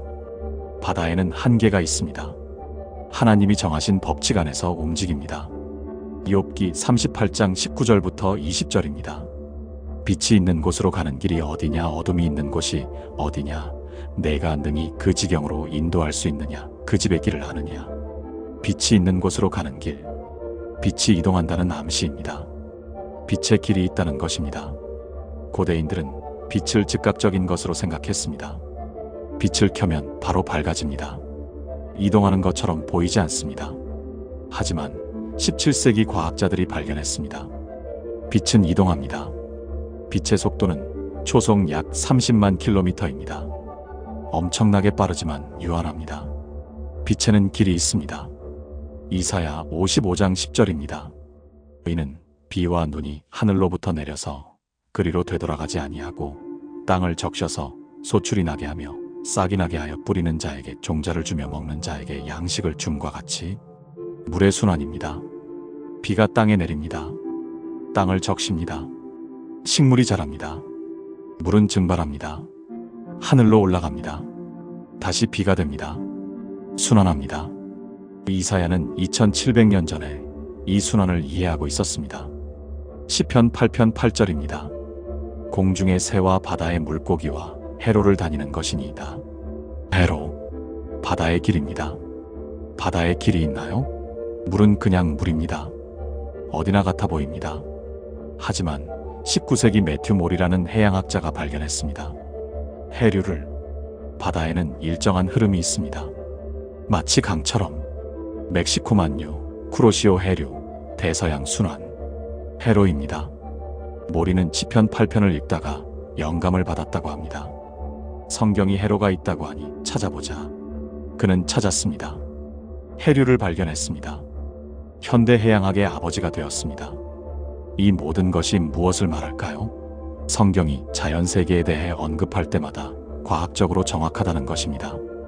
그것도 시대를 훨씬 앞서는 방식으로. 이것은 우연이 아닙니다. 인간의 지혜만으로는 불가능합니다. 고대인들이 어떻게 지구가 우주 공간에 떠 있다는 것을 알 수 있었을까요? 어떻게 물의 순환을 이해할 수 있었을까요? 어떻게 피의 중요성을 알 수 있었을까요?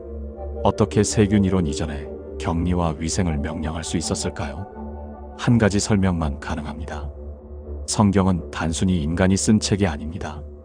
성경은 우주를 창조하신 분이 영감을 주신 책입니다.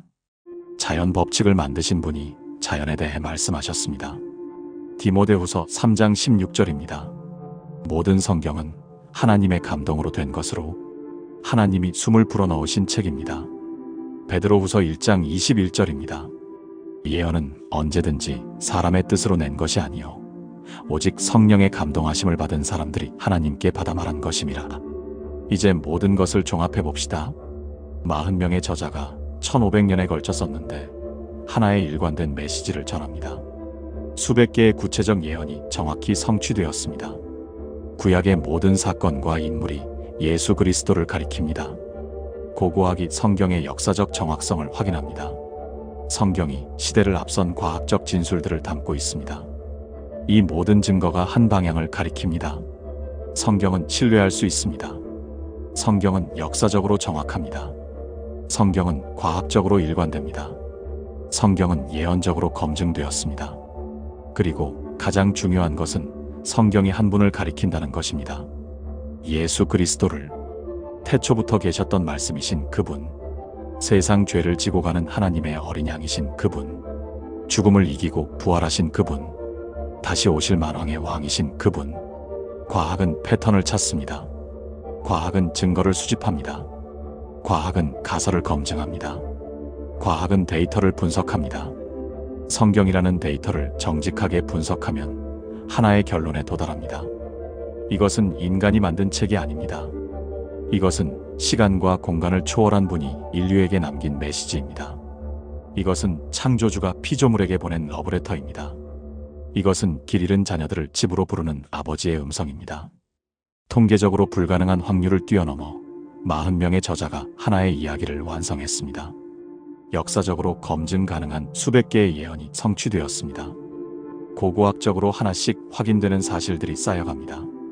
과학적으로 수천 년을 앞선 진술들이 담겨 있습니다. 이 모든 것이 우연일 확률은 10의 157승분의 1입니다.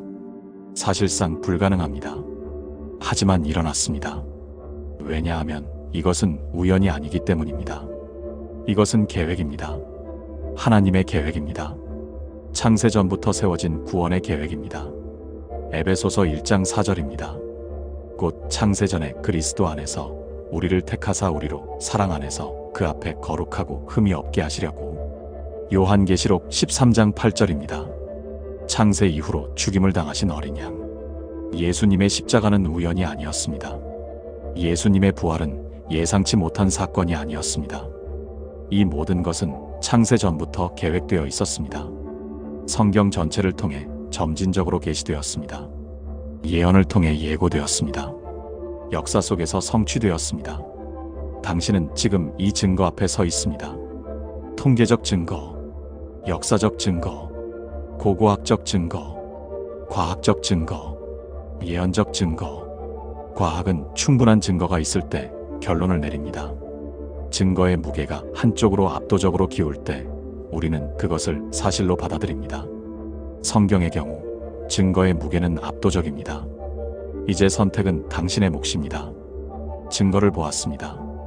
데이터를 검토했습니다. 과학적 방법으로 접근했습니다. 결론은 명확합니다. 예수님은 말씀하십니다. 요한복음 20장 29절입니다. 너는 나를 본 고로 믿느냐 보지 못하고 믿는 자들은 복되도다. 하지만 하나님은 우리에게 맹목적으로 믿으라고 하지 않으십니다. 증거를 주셨습니다. 풍부한 증거를. 사도행전 1장 3절입니다. 그가 고난받으신 후에 또한 그들에게 확실한 많은 증거로 친히 살아계심을 나타내사. 로마서 1장 20절입니다. 창세로부터 그의 보이지 아니하는 것들 곧 그의 영원하신 능력과 신성이 그가 만드신 만물에 분명히 보여 알려졌나니. 히브리서 11장 1절입니다. 믿음은 바라는 것들의 실상이요 보이지 않는 것들의 증거니. 믿음은 증거에 기반합니다. 보이지 않지만 실제하는 것들의 증거입니다. 성경은 그 증거를 제공합니다. 풍부하게, 압도적으로, 부인할 수 없게 이 여정을 함께 걸었습니다. 40명의 저자를 만났습니다. 수백 개의 예언을 확인했습니다. 구약의 모든 예표가 예수님 안에서 완성되는 것을 봤습니다. 고고학자들의 삽이 진실을 파내는 것을 지켜봤습니다. 성경이 과학을 수천 년 앞서 있었다는 것을 발견했습니다. 모든 길이 한 곳으로 모입니다. 모든 증거가 한 분을 가리킵니다. 예수 그리스도, 알파와 오메가, 처음과 마지막, 창조주이자 구원자, 약속된 메시아, 하나님의 어린 양, 부활하신 주님, 다시 오실 왕. 요한복음 14장 6절입니다. 예수님이 말씀하십니다. 내가 곧 길이요 진리요 생명이니 나로 말미암지 않고는 아버지께로 올 자가 없느니라. 과학은 진리를 추구합니다. 증거를 따라갑니다. 데이터가 이끄는 곳으로 갑니다. 성경이라는 데이터는 우리를 예수님께로 이끕니다. 당신의 결정을 기다립니다.